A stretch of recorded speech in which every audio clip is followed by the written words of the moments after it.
What's good, y'all? Shakama Kai. Welcome back to my channel. Make sure you leave a like, comment, and subscribe. And if you're new, make sure you subscribe. I'm trying to hit 1,000 subscribers. Next subscriber helps. Over here on this channel, we talk about the NBA daily. So if you enjoy the NBA as much as I do, please subscribe. And today we're going to be talking about one of the best guards in the NBA, if not the best guard this season in the NBA. And that man is Trae Young. And Trae Young this season has taken a leap with efficiency. And just this season, I think this is the most complete he's been as a scorer. And this is probably his best passing season as well, best playmaking season, whatever you want to call it. So this season, Trae Young's giving you 28 points, 9.6 assists, but you can really call that 10, 3.8 rebounds, but 46% from the field, and he's 38% from three on 8 threes a game. And the crazy part about that is he was shooting less efficient on threes, but he was taking less last year. So not only is his efficiency better on more volume, like that's really it right there. His efficiency got better and he's taking more. And I feel like that is the reason, because he's not taking those crazy, 35-foot threes just as soon as he walk past half court, rise up for a three. And I feel like that has, been a long overdue thing for him, because straight out of college, he got the Steph Curry comparisons, but I feel like in his head, he kind of thought like, oh man, I got this range, I could just pull these, and that was never a really good offense for him. That's only good for, Damian Lillard, Stephen Curry types. He's more James Harden than Steph Curry and the numbers show that. But the thing about the Atlanta Hawks this season is that they're not the best team talent-wise, and Trae Young has had to deal with a lot of injuries next to him, and he's been, he's missed a little time himself.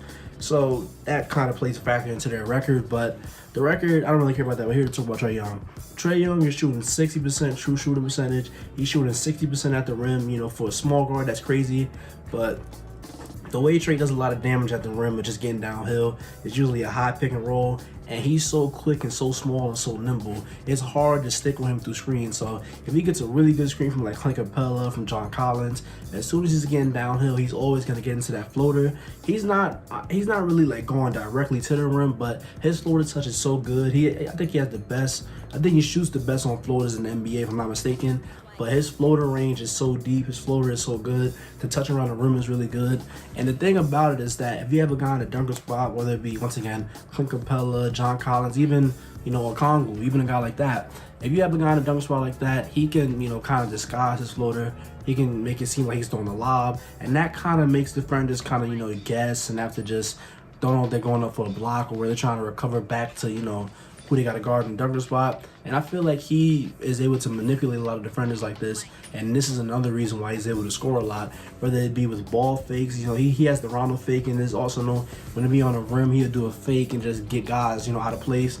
But that, takes me to the next point. His passing is something that's really, really good, especially for a small guard. The velocity he's able to get on some of these passes and just the quickness and timing that he's able to get is kind of crazy for a small guard, because he has to be able to read the floor, but everybody's towering over him. But he does a pretty good job, reading the floor.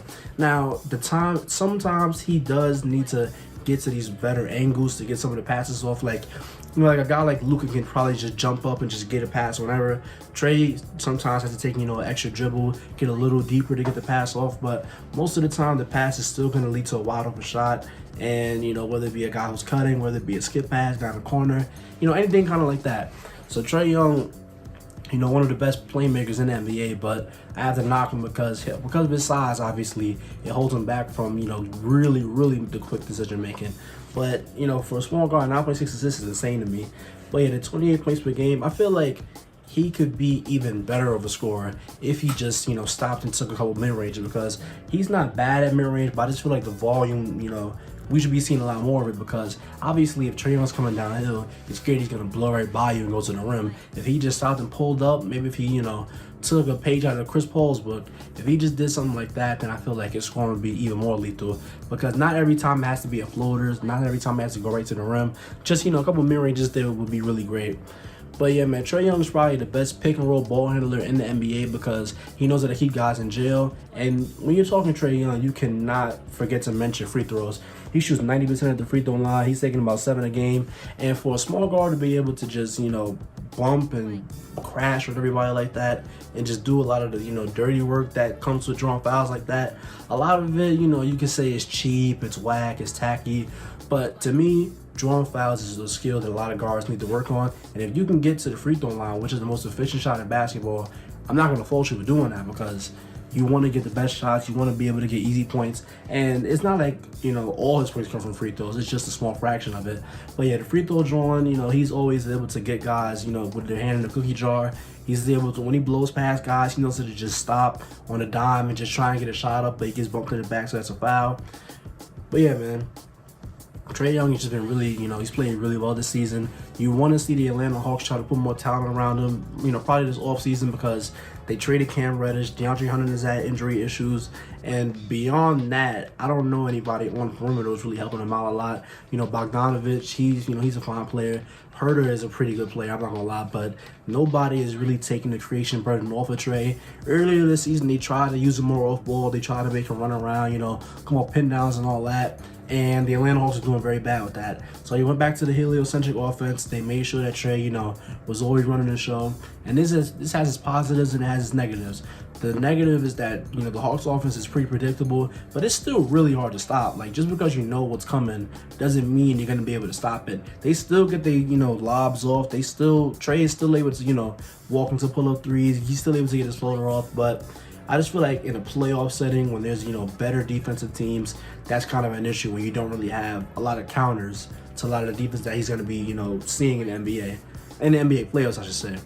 But yeah, man, Trae Young, I think he's a lock for all NBA, all NBA first team. Not first team. I think he's a lock to make one of the all NBA teams. Right now, I'd probably have him around the second team, but, all-star starter, all NBA. This has been the greatest season of Trae Young's career. 28 points, 10 assists a game. And, the last part I want to talk about is the defense, because with Trae Young, you see, he's really, really small. He's not gonna, stop anybody. He's not really impactful off the ball either. Trae Young's defense kind of is what it is. But, his offense, I wouldn't say it fully makes up for his defense, but his offense is about as good as it gets from a small guard. As good as it gets from any NBA player. So, his defense, he can't really stop anybody on the ball. He's too little. He's not really a good screen navigator. He's not a good communicator. He's really just as bad as it gets on defense. But, offensively, that's what you watch Trae Young for. That's what you hang your hat on Trae Young for. And, it's going pretty well. Like I said, 28-10.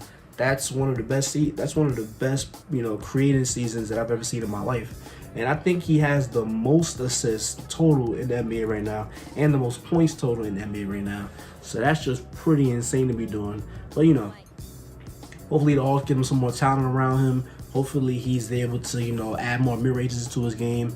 And, outside of that, he's pretty amazing. Shout out Trae Young, man. But F him for, all the New York Knicks stuff, but we don't care about that. But anyway, if you see this video, thank you. Don't forget to like, comment, and subscribe, and I'll see you on the next one.